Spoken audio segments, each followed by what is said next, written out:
Yeah, it's Kyle, and for my next book review, I'm going to do something a little bit different. Instead of really reviewing a specific book, I'm more reviewing an author and not really his work overall, but really the quotes he gave.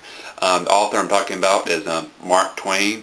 I will be talking a little bit about a specific book, The Wit and Wisdom of Mark Twain, edited by Alex Ayres. I'm probably mispronouncing Alex's last name, but that's my best guess. I'll talk more about this book later. This is a book of Mark Twain quotes. I'm more encouraging you to go out there and find the book of Mark Twain quotes, and there are a ton of them out there, many different kinds you can get. I'll mention why I would recommend you getting this book later. I'll discuss that later in the video. One reason why Mark Twain quotes. When Mark Twain's time period, a big part of entertainment in the world was the lecture circuit.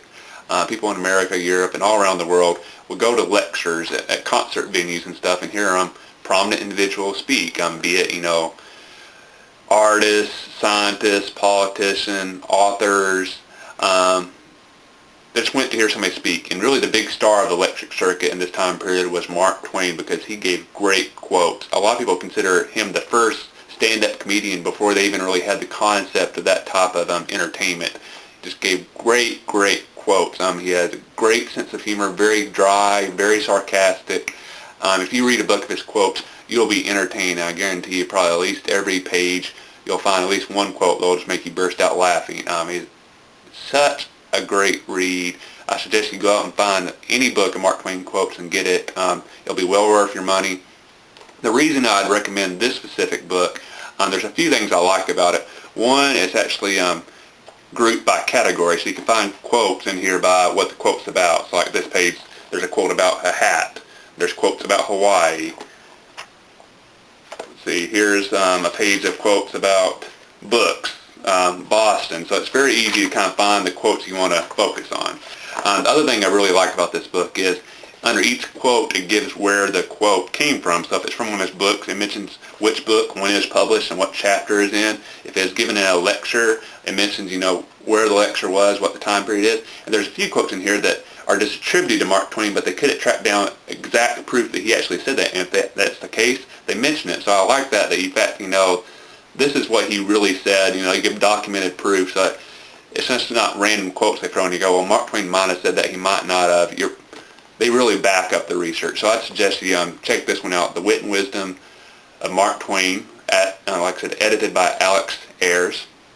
Before I finish discussing Mark Twain, I wanted to read a few of my favorite quotes so you could get a sense. I couldn't pick all my favorite. There are too many, so I just did a handful.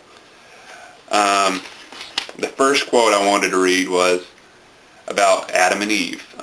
Adam and Eve had many advantages, but the principal one was that they escaped teething. I like that one a lot. This next one's probably not just my favorite Mark Twain quote, it's probably my favorite quote of anything. Clothes make the man. Naked people have little or no influence in society. I don't know how many times I've said that one. I love it. Let me just say that again. Clothes make the man. Naked people have little or no influence in society. It's just brilliant. Brilliant. Next quote, Mark Twain, the honored guest at a grammar school graduation, was presenting awards to the students. One little boy's prize was a big Webster's Dictionary. "This is a very interesting and useful book, my son," said Twain, bestowing it upon him. "I've studied it often, but I never could discover the plot." Oh, it's classic. The last quote I'll read is about a dollar bill.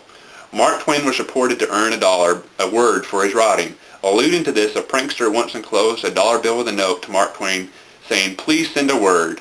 A prompt reply arrived from Mark Twain that contained one word, "Thanks." That's just brilliant. So again, go out there and get a book of Mark Twain quotes. Again, I recommend The Wit and Wisdom of Mark Twain, but you can't really go wrong with any book of Mark Twain quotes. You'll find it endlessly entertaining. If you personally have any favorite Mark Twain quotes, feel free to leave it in the comments. So that's it for my book review, but good news, that's not the end of the video, as I'm all sure you all can see my bookcase behind me, and I got this idea from Holly to do kind of like a tour of my bookcase, so that's what I'm going to do now. So let's head over to the bookcase. I will mention one when I got, my job out of college, I got to, buy furniture for my new place. One of the things I was most excited about was my bookcases. I was real excited to get a bookcase. I started out with these two giant cases. Let me pull out so you can see them. They're 6 foot tall, huge bookcases. And they worked for a while. After a while, I actually had to get a brand new case, which I'll show you in a second. But here are the books, and all these books I have read. I'll try to go slowly so you can kind of see the titles.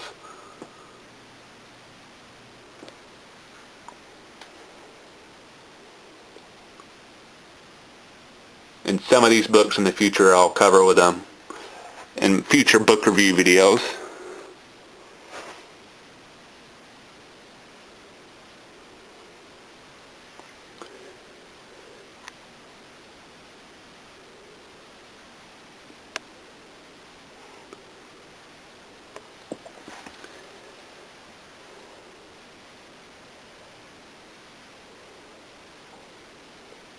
And I will mention, you see a lot of history books and a lot of books on politics. That's because, one, I'm a real big history buff, and then two, my major in college was government, so I have a lot of textbooks from my college classes, and then I just find politics interesting, so I've bought a lot of books about politics since then.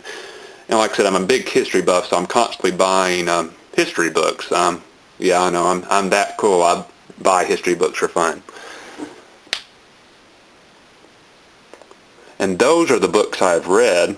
The next stage of my bookcase is actually the books I've bought, but I haven't got to read yet, and I actually have them lined up in the order I read. Yes, I do have a little bit of an obsessive-compulsive in me. And as you see, the first book, the next book I'll be reading is actually The Hunger Games, which I got because of Holly's book review. So our channel does work some. People actually do buy books people review on here, but these are the books I'll be reading. And the order that I'll be reading them in, and you might notice like little post-it notes like that. What that means is about once a year I'll go through, and the books I've read in the past, I'll pick out some books I want to reread, and I'll write their titles on a post-it note, and I'll jam them in here. So this one is actually a play by Shakespeare, so I wrote that I wanted to read a Shakespeare play, so I just jammed it in there, and I'll go back there and I'll pick a Shakespeare play. I'll have other ones jammed in here. Let's see, Lord of the Flies. I wanted to reread Lord of the Flies, so I jammed that in there. One book I read about once every year is To Kill a Mockingbird, so I guarantee you that's in there somewhere. Then over to my new bookcase. After I'd lived in my apartment for about a year, ran out of space in my brand new 2 6-foot bookcases, so I had to buy a new bookcase. So this is when I have some space left at the moment. And at the moment, this is where I store all my Star Wars books. If you go to my personal channel, I just posted a video about my Star Wars books, so you can see those. But those are all my Star Wars books. I have 29 of those. But those are my bookcases. Yeah, you're jealous. I know you are. And the good news, ladies, I am single. Yeah, I know it's hard to believe. Anyway, I hope you enjoyed my book review. Feel free to leave any comments, and hope you enjoyed it.